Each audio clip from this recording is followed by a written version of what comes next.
Muito bem, temos vídeo e hoje nós vamos falar sobre Antônio Bandeiras, O Gato de Botas e vampiros. Como que o filme O Gato de Botas tem ali uma história envolvida com o vampiro Armand e com os vampiros de What We Do in the Shadows. You wanna see something cool?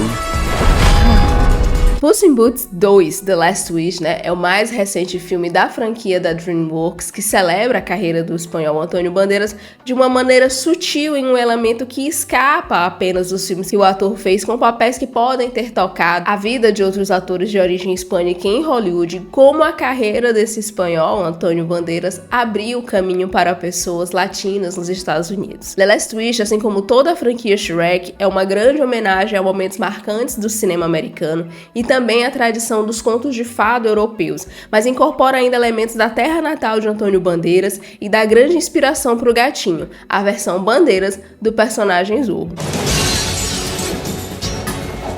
As duas versões mais recentes do Zorro no cinema estão em A Máscara do Zorro, de 1989, onde o personagem Zorro / Dom Diego de la Vega é interpretado pelo galês Anthony Hopkins, o Tony Ramos de Hollywood, e de A Lenda do Zorro, de 1998, onde a máscara, a espada e a capa são herdadas pelo genro de la Vega, Alejandro Murrieta, né? O Zorro de Alejandro Murrieta, o Zorro de Antônio Bandeiras, é caracterizado como um herói hispânico, latino, muito romântico, romântico tanto no amor quanto nos ideais de liberdade do povo da colônia de Las Califórnias, né? Onde não ironicamente hoje fica Hollywood. Esse povo que é oprimido pelo jugo da metrópole Espanha durante os movimentos de independência e posterior anexação aos Estados Unidos, né? É nesse contexto que o personagem Zorro se desenvolve, tanto nas histórias escritas, tanto nos livros, quanto no cinema. É nesse contexto da busca de liberdade pelo povo de Las Califórnias, né? E essa busca pela liberdade, esse sentimento libertário é incorporado pelo Zorro. Eu tenho completa ciência de que não é assim esse o melhor exemplo de luta latina por liberdade na América Latina, né? E ainda tem um retrogosto ali terrível, porque a gente tem o mito do Salvador Branco misturado com o sonho de ser estadunidense. A história do Zorro, ela é bacana em vários aspectos, né? Nos aspectos da luta e tal, dos ideais de liberdade, mas ela também é um pouco complexa se a gente vê ela hoje em dia, porque tem todo esse contexto, fora o fato de que Bandeiras é um espanhol e ele está interpretando um herói libertário latino, né? Isso ali nas telas. O Bandeiras, mesmo, por outro lado, a gente tem que lembrar também outras coisinhas dele. A gente não pode ficar só colocando a bola dele pra cima, né? I am Puss in Boots. O Bandeiras, ele passou ao longo dos anos por uma remodelação no seu branding um pouco estranha, né? Ele passou de apoiador da esquerda espanhola, da política de estatização das grandes empresas de Hugo Chávez na Venezuela e embaixador da ONU na luta contra a pobreza, para apoiador financeiro de nada menos que tropas israelenses e verbalizar que Tom Holland deveria herdar a Máscara do Zorro, além de ter nomeado um de seus perfumes como King of Seduction Absolute.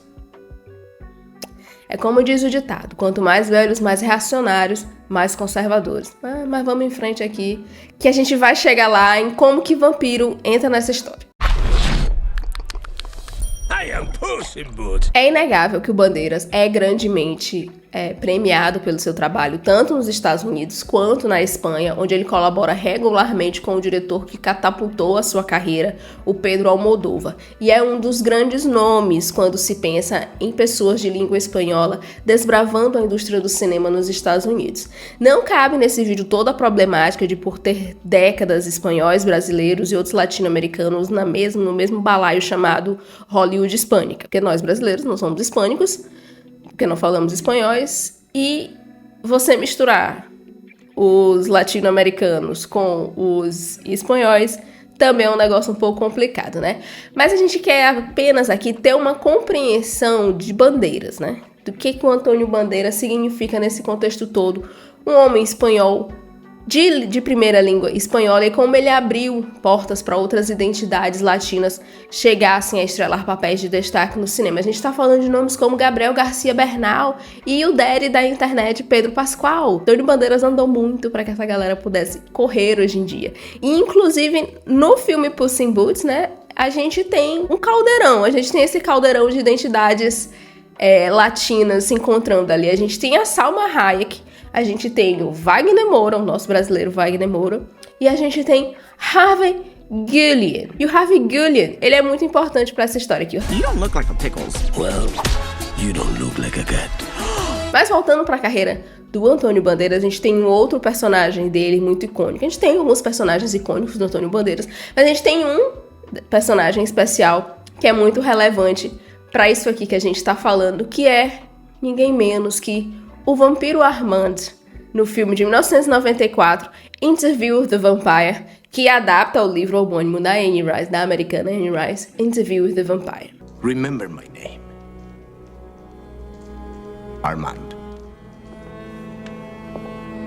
No livro, o Armand não vem sem as suas problemáticas, né? No livro, Armand é um vampiro centenário de origem eslava, nascido Andrei, que foi transformado aos 14 anos por um vampiro romano adulto chamado Marius. A beleza de Armand é celebrada por lembrar a inocência dos querubins pintados por Botticelli e é um tópico extremamente complicado na saga de vampiros góticos da Anne Rice. Já na adaptação para o cinema de 1997, Armand é Antônio Bandeiras.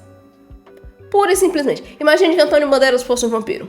Ele seria o Armand de Interview with the Vampire de 1997. Sim, seria. Não fica claro no livro a origem do líder de Théâtre de Vampire, né? A companhia de teatro em Paris que usa peças com apelo grotesco para pregar a palavra dos filhos das trevas, como Armand acredita que os vampiros sejam. E Bandeiras leva para o personagem o charme irresistível com que ele trabalha todos os seus personagens, né? Todo o branding Antônio Bandeiras. E é com esse charme irresistível que ele comanda e aterroriza o coração da plateia noturnamente. É impossível não enxergar uma certa latinidade na representação, mesmo em Paris, e Bandeiras é acreditado por ter feito dar certo uma escolha absurda para esse personagem, porque é simplesmente outro Armand. E é perfeito. Remember my name. Armand. Mas aí você vem e me pergunta, ok, mas o que é que isso tem a ver com Gato de Botas 2? Tem muito a ver. Porque em 2014, Gemini Clemente e Taika Waititi criaram o filme What We Do in the Shadows, que explora os percalços da vida de vampiros centenários sobrevivendo na Nova Zelândia atual. Toda a história se passa como um falso documentário e é uma das melhores produções de comédia sombria já feitas. E em 2019 estreou no FX a série de mesmo nome, What We Do in the Shadows, baseada nesse filme e que mantém o tom de documentário, né? E tem como um dos seus maiores triunfos o familiar Guillermo de la Cruz, interpretado pelo ator americano, filho de imigrantes mexicanos, Javier Harvey Guillén, o mesmo ator que faz o perito. O sonho do Guillermo desde criança é ser um vampiro e ele tenta alcançar isso sendo explorado como familiar do vampiro iraniano Nandor the Relentless. Logo no episódio piloto, Guillermo fala sobre um de seus personagens favoritos quando criança, quando ele se via representado como um garoto hispânico, o vampiro Armand, do filme Entrevista com o Vampiro, interpretado por ele, Antônio Bandeiras. Remember my name. Armand. Inclusive, essa foi a primeira apenas de muitas vezes que What We Do in the Shadows fez referência ao filme do Neil Jordan e à saga de Anne Rice. O episódio piloto é totalmente uma homenagem ao clássico. Já na vida real, Guillén disse em entrevistas que aceitou o papel para fazer o Guillermo para reviver o amor que ele tem pelas crônicas vampirescas. E aí nós chegamos a 2022, quando a DreamWorks lança a Braba e contrata ninguém menos que Guillén para dar a vida ao personagem Perito, um cachorrinho que sobrevive a uma tentativa de assassinato, se disfarça de gato e cultiva uma amizade com ninguém menos que o lendário e destemido herói libertador Puss in Boots, a.k.a. Zorro, a.k.a. Antônio Bandeiras, o vampiro Armand. Senhoras e senhores, Puss in Boots não apenas é uma homenagem ao personagem do Zorro, tornado mais icônico ainda pela interpretação de Bandeiras, mas toda a carreira de Antônio como um grande ator, nome na representação latino-hispânica no cinema americano. E para fechar, em What We Do in the Shadows, Guillermo é descendente de Van Helsing, o caçador de vampiros de Bram Stoker, que no filme Drácula, do Coppola, é interpretado por quem? Por ele, Anthony Hopkins, o Tony Ramos do cinema americano. You don't look like a pickles. Well, you don't look like a cat. Por hoje eu fico por aqui. Se você gostou desse vídeo, comenta aí embaixo se você tinha feito essa associação bizarra que só existiu na minha cabeça. Eu não tenho a menor ideia de se os produtores de Puss in Boots e a DreamWorks lembrou dessas coisas quando contratou o Guilherme pra fazer o perito, mas eu sei que tá lá, e isso prova o quão intricada em Hollywood a carreira do Antônio Bandeiras é. Depois eu volto com mais. Até!